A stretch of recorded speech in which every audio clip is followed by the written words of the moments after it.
আজকে সন্ধেবেলা শুধুমাত্র ফুচকা খেতে যাওয়ার নাম করে যে এত বাইরের খাবার খেয়ে নেবো সেটা আমি নিজেও ভাবতে পারিনি। প্রায় দিনই ভাবি পরের দিন থেকে ডায়েট শুরু করব, কিন্তু সেই পরের দিনটা যে কবে আসবে সেটা আমি নিজেও জানি না। ফুচকাটা খাওয়ার পর ঝাল লেগে গেছিলো, তাই জন্য চলে গেছিলাম আইসক্রিম খেতে। সেই দিনকার পুরো ব্লগটা আমি অলরেডি আপলোড করে দিয়েছি, তোমরা কিন্তু দেখে আসতে পারো, কারণ কি সেই দিন আমরা ভীষণ মজা করেছি, একটা সুন্দর সময় কাটিয়েছি সন্ধেবেলাটা।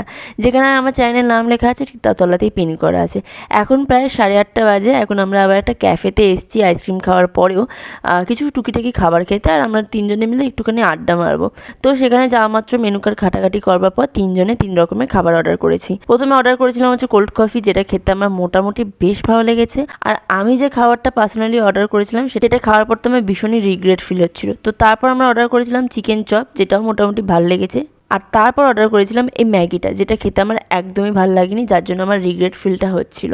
যাই হোক, এখন খাওয়া দাওয়া করে বাড়ি ফেরবার পথে রওনা দিয়েছি। আজকে মিনি ব্লগটা এইটুকু।